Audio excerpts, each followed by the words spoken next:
आज की इस चर्चा में मुझे भी आपसे काफी कुछ जानने का अवसर मिलेगा। ग्राउंड रियलिटी क्या है उसको समझने का अवसर मिलेगा। आज की चर्चा के निकले पॉइंट्स, आपके सुझाव देश को आगे की रणनीति बनाने में अवश्य मदद करेंगे। साथियों, किसी भी संकट से निपटने के लिए टाइमिंग का बहुत महत्व होता है। सही समय पर लिए गए फैसलों ने देश में कोरोना संक्रमण को नियंत्रित करने में बहुत मदद की है। भविष्य में जब कभी भारत की कोरोना के खिलाफ लड़ाई का अध्ययन होगा तो ये दौर इसलिए भी याद किया जाएगा कि कैसे इस दौरान हमने साथ मिलकर के काम किया, कोऑपरेटिव फेडरलिज्म का सर्वोत्तम उदाहरण प्रस्तुत किया। साथियों, जब कोरोना दुनिया के अनेक देशों में चर्चा का विषय भी नहीं बना था, तब भारत ने इससे निपटने के लिए तैयारियां शुरू कर दी थी, फैसले लेने शुरू कर दिए थे। हमने एक एक भारतीय की जिंदगी को बचाने के लिए दिन रात मेहनत की है। बीते हफ्तों में हजारों की संख्या में हमारे भारतीय भाई बहन विदेश से अपने वतन वापस लौटे हैं। बीते हफ्तों में लाखों की संख्या में प्रवासी श्रमिक अपने अपने गांव पहुंचे हैं। रेल, रोड, एयर, सी सारे मार्ग करीब करीब अब खुल चुके हैं। लेकिन इसके बावजूद हमारी इतनी जनसंख्या होने के बावजूद भारत में कोरोना संक्रमण उस जैसा विनाशकारी प्रभाव नहीं दिखा पाया जो दुनिया के और देशों में कोरोना ने आफत पैदा की है। दुनिया के बड़े बड़े एक्सपर्ट्स, हेल्थ के जानकार लॉकडाउन और भारत के लोगों द्वारा दिखाए गए अनुशासन की आज भारी चर्चा हो रही है। आज भारत में रिकवरी रेट 50% से ऊपर चला गया है। आज भारत दुनिया के उन देशों में अग्रणी है जहां कोरोना संक्रमित मरीजों का जीवन बच रहा है। कोरोना से किसी की भी मृत्यु दुखद है। हमारे लिए किसी एक भारतीय की भी मृत्यु असहज करने देने वाली है। लेकिन ये भी सच है कि आज भारत दुनिया के उन देशों में है जहां कोरोना की वजह से सबसे कम मृत्यु हो रही है।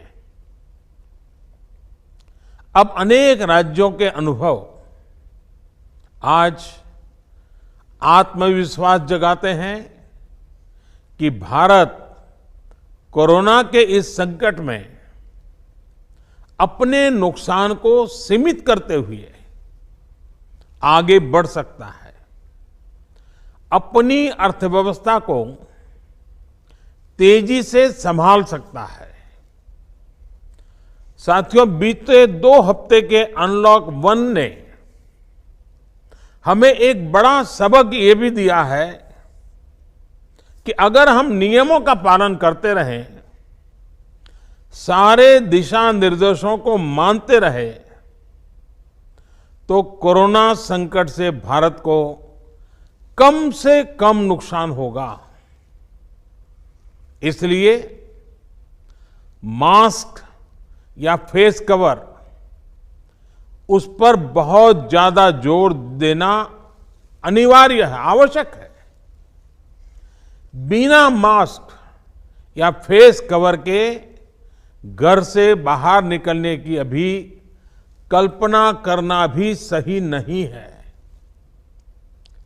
ये जितना खुद उस व्यक्ति के लिए खतरनाक है, उतना ही उसके आसपास के लोगों के लिए भी।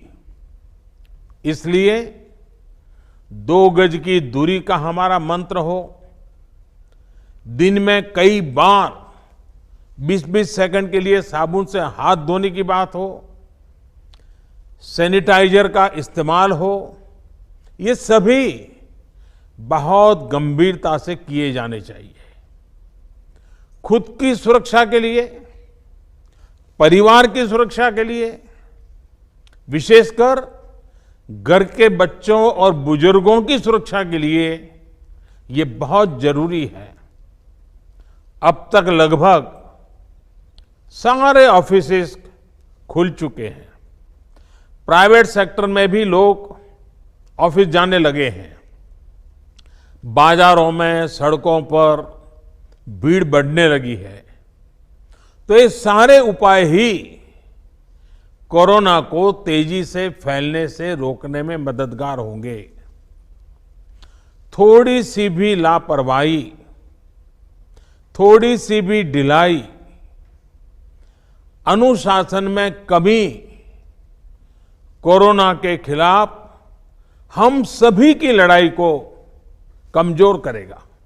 और इतने दिनों की जो तपस्या है, उस पर पानी फिर जाएगा।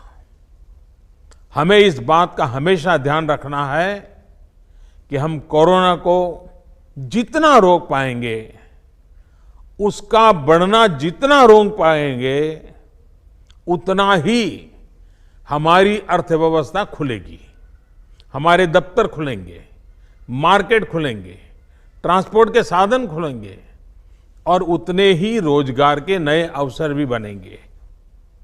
साथियों, आने वाले दिनों में अलग अलग राज्यों में इकोनॉमिक एक्टिविटी का जिस तरह विस्तार होगा, उससे मिले अनुभव दूसरे राज्यों को भी बहुत लाभ पहुंचाएंगे। बीते कुछ हफ्तों के प्रयासों से हमारी अर्थव्यवस्था में ग्रीन शूट्स दिखने लगे हैं। पावर कंजम्पशन जो पहले घटता जा रहा था, वो अब बढ़ना शुरू हुआ है। इस साल मई में फर्टिलाइजर की सेल बीते साल मई की अपेक्षा 2 गुनी हुई है। इस बार खरीफ की बुआई बीते साल की अपेक्षा करीब 12-13% ज्यादा हुई है। 2 व्हीलर्स का प्रोडक्शन लॉकडाउन से पहले के स्तर का करीब करीब 70% तक पहुंच चुका है। रिटेल में डिजिटल पेमेंट भी लॉकडाउन से पहले की स्थिति में पहुंच चुका है। इतना ही नहीं, मई में टोल कलेक्शन में बढ़ोतरी होना इकोनॉमिक एक्टिविटी में वृद्धि को दिखाता है। लगातार 3 महीने तक एक्सपोर्ट में कमी के बाद जून में एक्सपोर्ट फिर से बाउंस बैक करके पिछले साल के प्री कोविड पीरियड में पहुंच गया है। ये तमाम संकेत है जो हमें प्रोत्साहित कर रहे हैं, आगे बढ़ने के लिए प्रेरित कर रहे हैं। साथियों, आप में से अधिकतर राज्यों में एग्रीकल्चर, हॉर्टिकल्चर, फिशरीज और एमएसएमईज का हिस्सा बहुत बड़ा है। आत्मनिर्भर भारत अभियान के तहत बीते कुछ दिनों से इन तमाम सेक्टर्स के लिए अनेक प्रावधान किए गए हैं। एमएसएमईज को सपोर्ट करने के लिए अनेक फैसले हाल में लिए गए हैं। समयबद्ध तरीके से एमएसएमईज को बैंक से क्रेडिट दिलाने का प्रयास हो रहा है। 100 करोड़ रुपए तक के टर्नओवर वाले उद्योगों को 20% अतिरिक्त क्रेडिट के ऑटोमेटिक इंक्रीज का लाभ दिया गया है। अगर हम बैंकर्स कमिटीज के माध्यम से ये सुनिश्चित करेंगे कि उद्योगों को तेजी से क्रेडिट मिले, तो वो जल्द से जल्द काम शुरू कर पाएंगे, लोगों को रोजगार दे पाएंगे। साथियों, हमारे यहां जो स्मॉलर फैक्ट्रीज हैं, उन्हें गाइडेंस की, हैंड होल्डिंग की बड़ी जरूरत है। मुझे पता है आपके नेतृत्व में इस दिशा में काफी काम हो रहा है। ट्रेड और इंडस्ट्री अपनी पुरानी रफ्तार पकड़ सकें, इसके लिए वैल्यू चेंज पर भी हमें मिलकर काम करना होगा। राज्यों में जहां कहीं भी स्पेसिफिक इकोनॉमिक एक्टिविटी पॉइंट्स हैं, वहां 24 घंटे काम हो, सामानों की लोडिंग अनलोडिंग तेजी से हो, एक शहर से दूसरे शहर तक सामान जाने में स्थानीय स्तर पर किसी तरह की दिक्कत ना हो, तो इकोनॉमिक एक्टिविटी और तेजी से बढ़ेगी। साथियों, किसान के उत्पाद की मार्केटिंग के क्षेत्र में हाल में जो रिफॉर्म्स किए गए हैं, उससे भी किसानों को बहुत लाभ होगा। इससे किसानों को अपनी उपज बेचने के लिए नए विकल्प उपलब्ध होंगे, उनकी आय बढ़ेगी और खराब मौसम के कारण, स्टोरेज के अभाव के कारण उनको जो नुकसान होता था, उसे भी हम कम कर पाएंगे। जब किसान की आय बढ़ेगी तो निश्चित रूप से डिमांड भी बढ़ेगी और राज्य की अर्थव्यवस्था की गति भी बढ़ेगी। विशेष तौर पर नॉर्थ ईस्ट और हमारे आदिवासी इलाकों में फार्मिंग और हॉर्टिकल्चर, इसके लिए अनेक अवसर बनने वाले हैं। ऑर्गेनिक प्रोडक्ट्स हो, बाम्बू प्रोडक्ट्स हो, दूसरे ट्राइबल प्रोडक्ट्स हो, उनके लिए नए मार्केट का द्वार खुलने वाला है। लोकल प्रोडक्ट के लिए जिस क्लस्टर बेस्ड रणनीति की घोषणा की गई है, उसका भी लाभ हर राज्य को होगा। इसके लिए जरूरी है कि हम हर ब्लॉक, हर जिले में ऐसे प्रोडक्ट्स की पहचान करें जिनकी प्रोसेसिंग या मार्केटिंग करके एक बेहतर प्रोडक्ट हम देश और दुनिया के बाजार में उतार सकते हैं। साथियों, बीते दिनों आत्मनिर्भर भारत अभियान के तहत जितनी भी घोषणाएं की गई हैं, वो एक निश्चित समय सीमा के भीतर जमीन पर उतरे, इसके लिए हमें एकजुट होकर काम करना है। इस पृष्ठभूमि में कोरोना से लड़ाई और इकोनॉमिक एक्टिविटी से जुड़े आपके जो सुझाव हैं, जो तैयारियां हैं, वो जानने के लिए मैं बहुत उत्सुक हूं और मुझे पक्का विश्वास है कि अनुभव के आधार पर आपकी जो बातें आएगी, वो आने वाले रणनीति बनाने में बहुत काम आएगी।